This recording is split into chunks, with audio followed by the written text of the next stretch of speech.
coup c'est Logan. Alors là on va rejoindre Seb pour la dernière partie de la moto. On va la remonter. Donc voilà, c'est parti, on se retrouve là-bas. Salut les brothers, comment ça va la famille? Bien ou bien? T'as vu ce bronzage de paysan, ma gueule? Regarde, ici c'est bronzé, ici c'est blanc.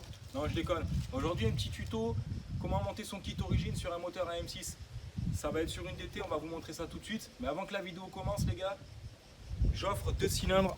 Ces deux cylindres là qui sont pour l'UDX. Donc ici c'est un 50 fonte origine et ici c'est un 70 top perf avec 100 pistons et une cage à aiguille Poligny. Donc c'est très simple. Tu veux les gagner mon pote? Regarde-moi bien. Tu mets un commentaire avec cylindre fonte 50 ou cylindre fonte 70. Tu fais liker ton commentaire, tu partages, tu dis à tes collègues de s'abonner.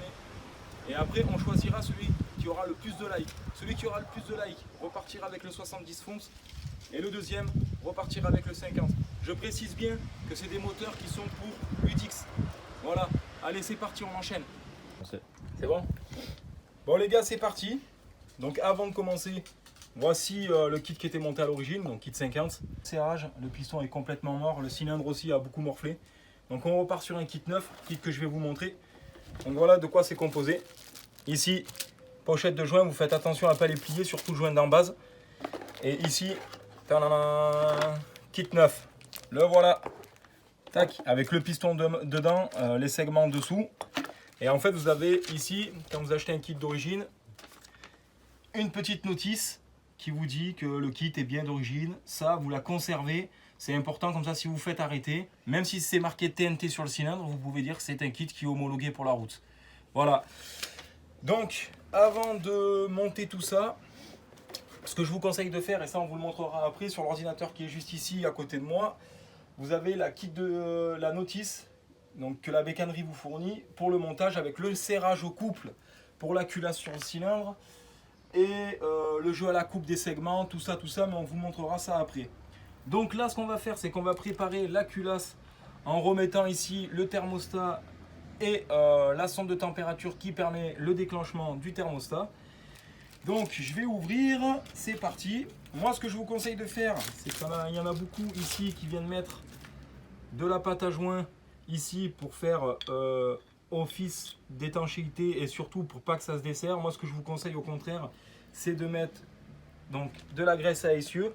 Dans un premier temps, c'est bien nettoyer donc tous les supports, qu'il n'y ait pas d'éléments qui gênent. N'en mettez pas trop non plus. Faites attention aux coulures. Voilà. Le nécessaire quoi.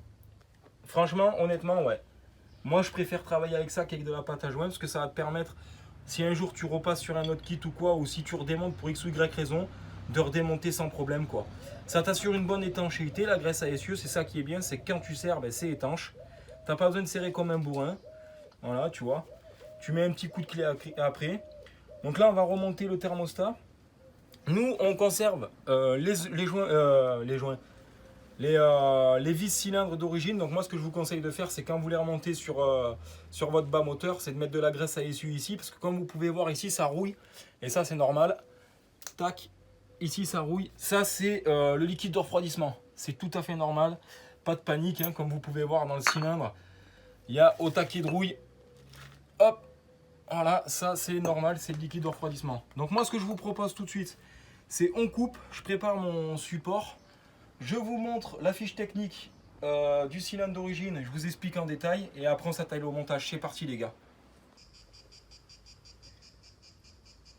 Et c'est parti pour la fiche technique. Donc là, la fiche technique, vous avez la composition de l'ensemble, donc un cylindre fonte, un piston, un axe de piston, un jeu de segments, clips, axe de piston, pochette de joint. Donc ça va vous permettre de déjà pouvoir contrôler si votre pack est complet, s'il manque rien. S'il manque quelque chose, moi ce que je vous conseille de faire, c'est de contacter directement la bécannerie et de résoudre le problème. Vous allez avoir les réglages principaux. Donc l'allumage, on va rester sur un réglage d'origine. Donc ce cylindre va très bien avec l'allumage d'origine. La bougie d'origine constructeur, qui a été fourni avec la moto. Vous pouvez repartir sur la même référence en neuf, c'est ce que j'ai fait. Là, ici, vous avez le jeu au piston du cylindre, ou ce qu'on appelle communément le squish, ou la chambre de combustion qui est de 0,6 à 0,8 mm. Donc là, c'est un serrage au couple. Ça va vous demander une clé dynamométrique.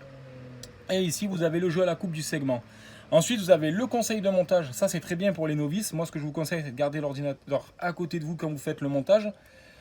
Et ici, vous avez la lubrification et le rodage. Alors pour les 300 premiers kilomètres de fonctionnement du moteur, nous vous conseillons de ne pas aller au-delà de la moitié des gaz. Et pour les 200 km suivants, de ne pas aller au plus des 3/4. Et une fois le rodage terminé, vous allez pouvoir taper dedans. Je vais vous donner à la fin de la vidéo un petit conseil vraiment pour le rodage.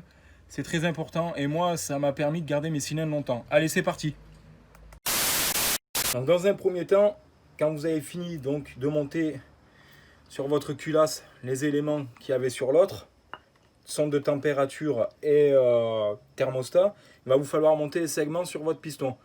Donc les segments, c'est simple, ils ont un sens. En général, quand c'est marqué SDB, NR, NR, tout ça, c'est en haut. Donc là, c'est marqué sur le segment ici. Vous montez vos segments, toujours les mains propres, vous mettez un peu d'huile et les segments, il faut qu'ils rentrent spécialement dans le téton qui est ici. Donc vous serrez et si ça y va parfaitement, c'est que c'est bien monté. Assurez-vous d'avoir les mains propres quand vous faites ça. Maintenant, je vais vous parler du joint d'embase. Le joint d'embase ici, que vous allez mettre sur votre moteur, et ça, je vous expliquerai dans une prochaine vidéo comment préparer ces transferts. Ici, quand vous mettez votre joint d'embase, si vous voyez bien, il y a un excédent de métal juste ici derrière, si tu veux bien t'approcher. Hop. Donc ça, cet excédent de métal ici, c'est ce que vous allez pouvoir enlever sur votre transfert pour l'aligner par rapport à votre bas moteur. Ça, je vous l'expliquerai dans une prochaine vidéo. Allez, on rattaque le montage, c'est parti. Petite cage à aiguille Polini. Important ça les gars, quand vous changez de kit. Pensez à changer votre cage à aiguille aussi. Allez, let's go, on attaque le montage. Donc les amis, sur votre piston ici, là, vous avez une flèche. Donc cette flèche est le sens de montage du piston, qui est juste ici. Et en fait, cette flèche, elle va donc côté échappement. Je vais vous montrer. Dans un autre temps, ce que vous faites, c'est que vous prenez de l'huile de thym. Vous faites baigner votre cage à aiguille, votre axe de piston. Et on va se pencher là-dessous tout de suite. Et je vais vous expliquer 2-3 trucs. Donc, un chiffon dans le bas moteur pour éviter de faire tomber les serre clips. Ce que vous pouvez faire avant, c'est de contrôler votre jeu de bielle. Donc, de droite à gauche, c'est pas grave. Par contre, au bas, faut pas qu'il y ait de jeu. Donc là, c'est impeccable, il n'y a pas de jeu. On va pouvoir remettre le petit chiffon qui va vous permettre de rien faire tomber dans le bas moteur et vous allez donc pouvoir monter votre piston. Alors, comme je disais, flèche vers l'échappement. Hop, ce que vous faites, c'est que vous prenez votre axe de piston, votre cage à aiguille, vous la présentez dans la bielle, impeccable. Vous présentez votre piston, hop, et ensuite c'est là que les atteignants à tenir, c'est-à-dire qu'il faut que vous arriviez à rentrer l'axe de piston à travers la cage à aiguille et la bielle. Donc pour ça, prenez bien votre temps.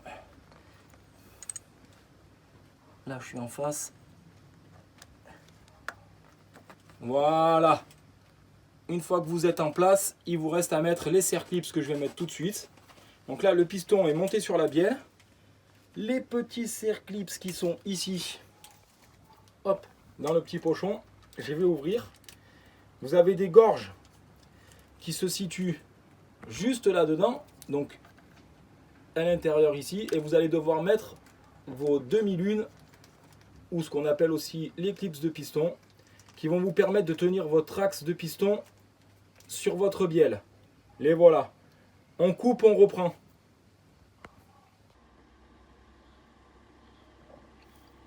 Donc, voilà comment se présente la demi-lune serre clips axe de piston. Et une fois qu'elle est montée dans la gorge, voilà ce que ça donne. Vous l'avez ici. Hop, c'est pas compliqué. Donc, vous vous assurez en poussant l'axe de piston de l'autre côté qu'elle vienne bien embuter et que votre axe de piston ne sorte pas. Voilà, c'est parfait. Je monte l'autre et on passe à la suite. Lubrifiez bien la base de votre bas moteur. Placez votre joint, hop, sur la base de votre moteur. Parce que moi, en fait, ce qui s'est passé, c'est que j'ai démonté du coup les goujons qui supportent le cylindre. Et là, vous allez en fait passer votre cylindre dans votre piston, vous allez passer votre piston dans votre cylindre. Ça, c'est l'opération la plus délicate, la plus pénible, parce qu'il faut écraser les segments. Donc, lubrifiez bien l'intérieur de votre cylindre, comme je fais là. Gavez-le d'huile. Mettez-en, hein, n'ayez pas peur. De toute façon, elle sera brûlée par par le premier démarrage, vous en mettez sur votre piston, vous vous assurez d'avoir les mains bien propres, pas de présence de gravier, ni de présence de poussière, pas de cheveux, il faut qu'il n'y ait vraiment rien, même pas un poil de chien, même pas un poil de cul, c'est interdit. Donc voilà, vous lubrifiez bien tout, vous préparez vos segments au niveau des tétons, et après vous allez pouvoir présenter votre cylindre sur votre piston. Et là, c'est une opération un petit peu pénible. Sensible.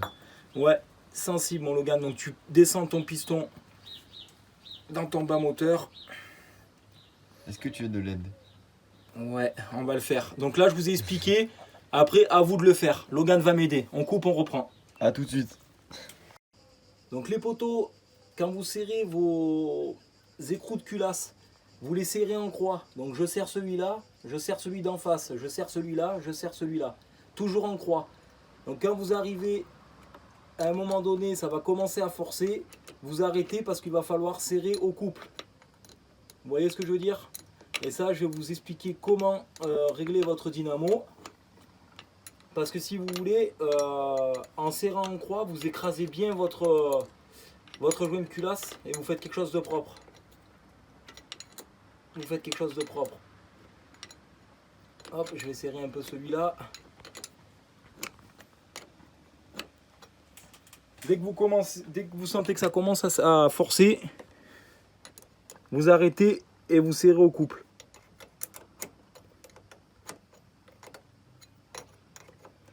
Donc je m'en occupe, on coupe, on reprend dès qu'on serre au couple.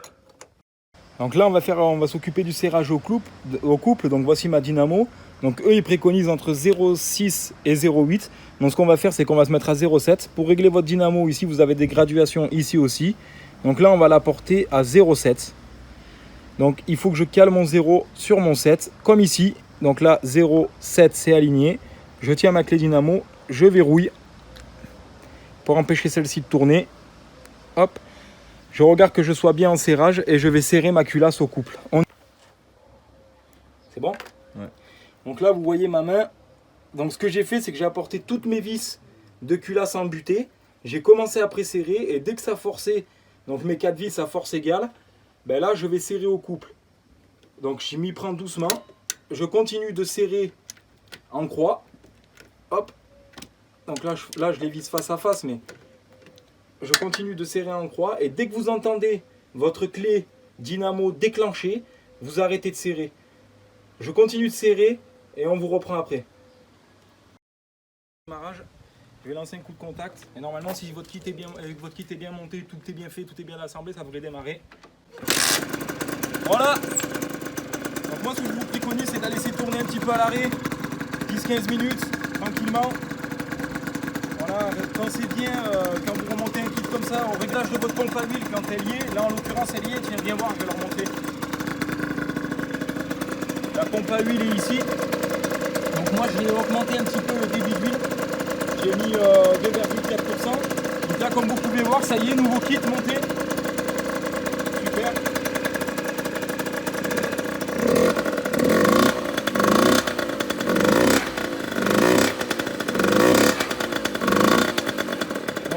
Là tranquille, hein. Comme je disais, tranquille pendant 500 km. Un bon rodage est toujours important. Voilà, cette vidéo touche à sa fin. C'était Zinox pour la Team 3BNT. N'oubliez pas, pour les cylindres Ludix, de marquer cylindre 70 ou cylindre 50. Le plus de likes remportera le cylindre. En attendant, pour les gagner, tout sera dans la description. N'hésitez pas à partager, à liker, à vous abonner si le cœur vous en dit. Je vous dis à bientôt, c'était Zinox pour la Team V.